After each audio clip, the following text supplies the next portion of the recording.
ফেরেশতারা প্রশ্ন করবে, বলো তোমার রবের নাম কি? তখন আপনাকে বলতে হবে রব্বি আল্লাহ। এবার আওয়াজ দিয়ে বলেন, আমাদের রবের নাম কি?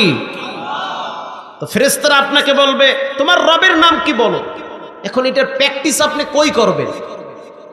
এটার প্র্যাকটিস করবেন চার দোকানে বইসা বিড়ির মাধ্যমে। কিও এটার প্র্যাকটিস করবেন ওই চার দোকানে বইয়া টিভির মাধ্যমে। কবরের প্রশ্নের জবাবের প্র্যাকটিস করতে হবে নামাজের মাধ্যমে। কেমনে ঠিক আমি আপনাদের শিখাই, কষ্ট হচ্ছে আপনাদের? একজন মানুষ যখন নামাজে দাঁড়ায় আল্লাহু আকবার বলে যখন হাত বাঁধে তখন প্রথম সানা পড়ে, আউযুবিল্লাহ বিসমিল্লাহ পড়ে, তারপরে সে স্টার্ট করে আলহামদুলিল্লাহি রাব্বিল আলামিন। বলেন এখানে রবের নাম আছে না নাই? আরো জোরে বলেন, এখানে রবের নাম আছে। সূরা কমপ্লিট করার পরে যখন রুকুতে যায় সুবহানা রাব্বিয়াল আযীম, বলেন এখানেও রবের নাম আছে না নাই? এটা আপনি জিহ্বা লড়াইয়া পড়বেন না হাত দিয়ে পড়বেন? জিহ্বা লড়াইয়া। এরপরে যখন আপনি সোজা হয়ে দাঁড়াবেন সামি আল্লাহু লিমান হামিদা রব্বানা লাকাল হামদ, বলেন এখানেও রবের নাম আছে না নাই? এরপরে যখন আপনি সিজদায় যাবেন সুবহানা রাব্বিয়াল আ'লা, এখানেও রব শব্দ আছে না নাই? তাহলে চিন্তা করে দেখেন যেই লোকটা প্রতিদিন 5 ওয়াক্ত নামাজ পড়ে কি পরিমাণ তার মুখ থেকে রব রব শব্দ বের হয়।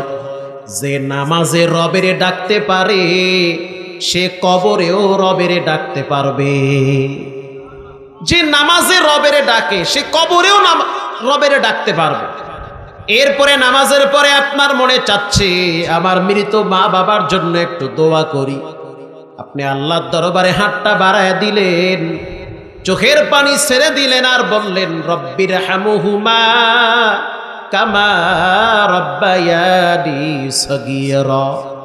আবার দোয়া করলেন রব্বানা যালামনা আনফুসানা ওয়া ইল্লাম তাগফির লানা ওয়া তারহামনা লানাকুনান্না মিনাল খাসিরিন। বলেন এখানেও রবের নাম আছে না নাই? আপনি প্রতিদিন যদি রব শব্দ মুখ থেকে বের করতে পারেন নামাজের মাধ্যমে, তো কবরে যাওয়ার পরেও রব মুখ থেকে বের হবে। নামাজের পরে 5টা মিনিট পশ্চিম দিকে ফিরে চুপচাপ বসে জিহ্বা লড়ায় পড়েন সুবহানাল্লাহ আলহামদুলিল্লাহ লা ইলাহা ইল্লাল্লাহ। জিহ্বা লড়ায় লড়ায় পড়বেন লা ইলাহা ইল্লাল্লাহ সুবহানাল্লাহ আলহামদুলিল্লাহ। দেহের যেমন খোরাক আছে, শীতের দিন যেমন শরীরের চামড়াগুলো ফেটে যায়, শরীরে আপনি লোশন লাগান, চুলগুলো যদি উস্কো ফুস্কো হয়ে যায় চুলে আপনি শ্যাম্পু লাগায়া তেল দেন, এরপরে চিরুনি দিয়ে আসরান, চেহারার উপরে আপনি সোনো লাগান, আবার সাবান দিয়ে পরিষ্কার করেন। ঠিক তেমনি ভাবে একটা মাছের যেমন পানির বেশি প্রয়োজন হয়, একটা মানুষের বেঁচে থাকার জন্য যেমন অক্সিজেনের প্রয়োজন হয়, একটা মানুষের কলব তাজা রাখার জন্য, কবরে বাতি জ্বালাবার জন্য আল্লাহর জিকিরের প্রয়োজন হয়। বেশি বেশি আল্লাহর জিকির করেন। আল্লাহর নবীর সাহাবী হযরত উসমান রাদিয়াল্লাহু তাআলা আনহু কবরের দিকে তাকাইয়া বাচ্চাদের মতো কাঁদতো আর বলতো কবর সাবধান, আমার আসল বাড়ি হলো কবর, কিছুদিন পরেই তোমার সাথে আমার দেখা হবে। আমি মুগদা গোরস্থানে দেখেছি এক মায়ের কান্না, বাচ্চা সন্তান পানিতে পড়ে মারা গেছে। কোন পানি? ঢাকা শহরে তো কোথাও পুষ্কুনি পাওয়া যায় না।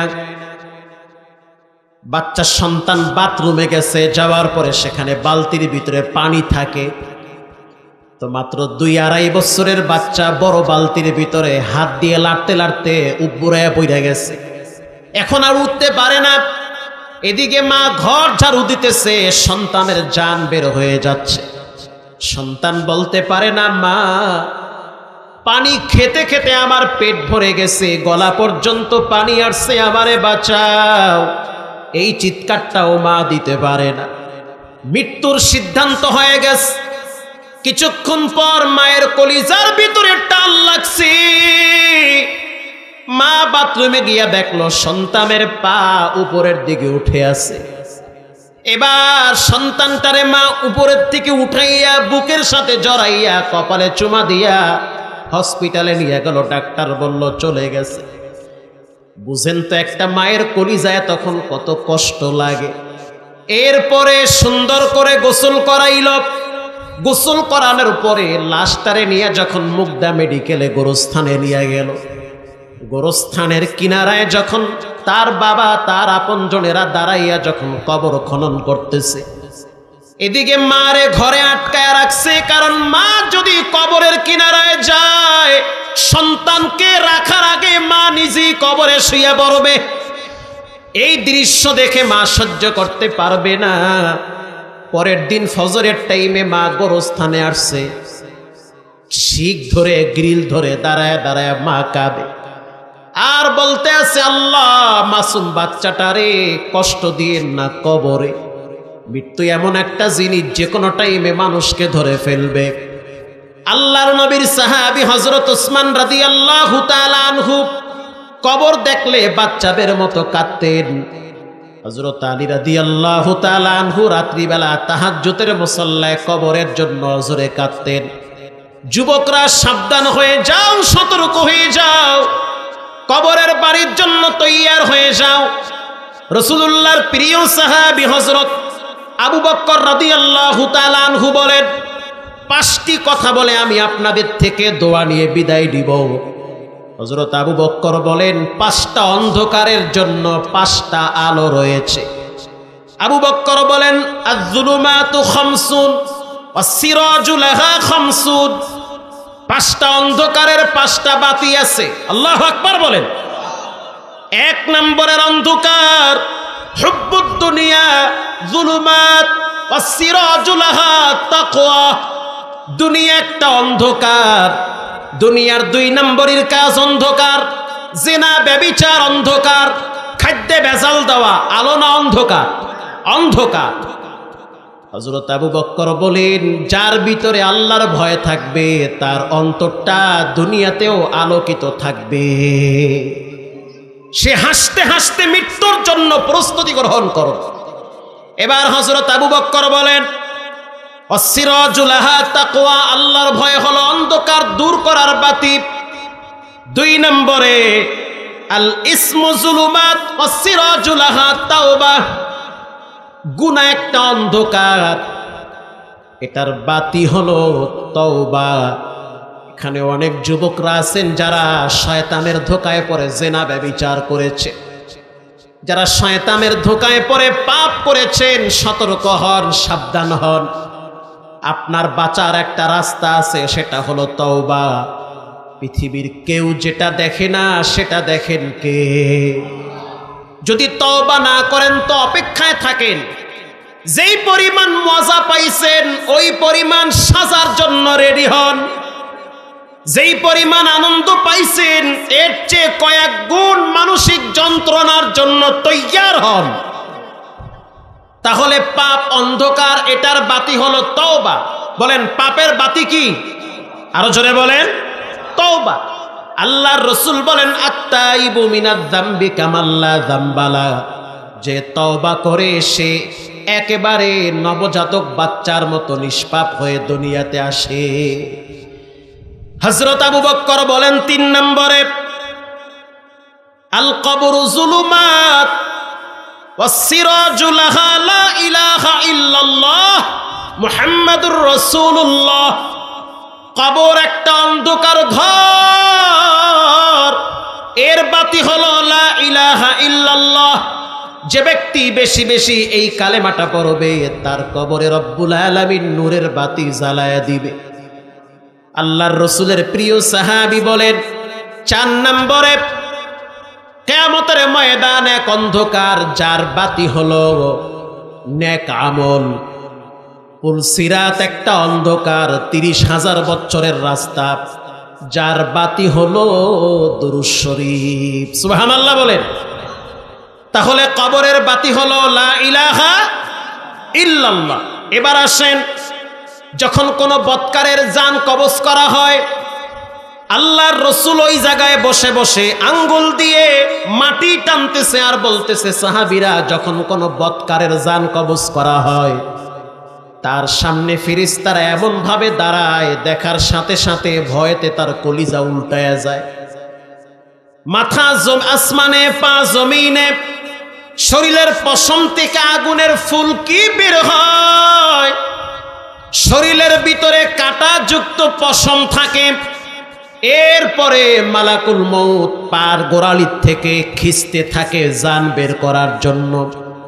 জানটা এবার পালানোর জন্য চেষ্টা করে, পালাইতে পালাইতে যখন কোনো রাস্তা পায় না, জান এবার যখন একেবারে বুক বরাবর আসে, মালাকুল মউত তখন বলে, ইয়া আইয়াতুহান নাফসুল খাবিস উখরুজি, ওরে আল্লাহর দুশমন নাফরমান, এবার তুমি বের হও।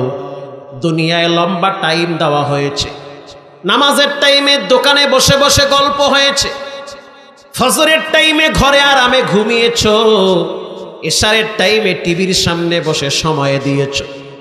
কে তোমাকে এখন বাঁচাবে? কই তোমার বিবি, কই তোমার সন্তান? উখরুজি, বের হ।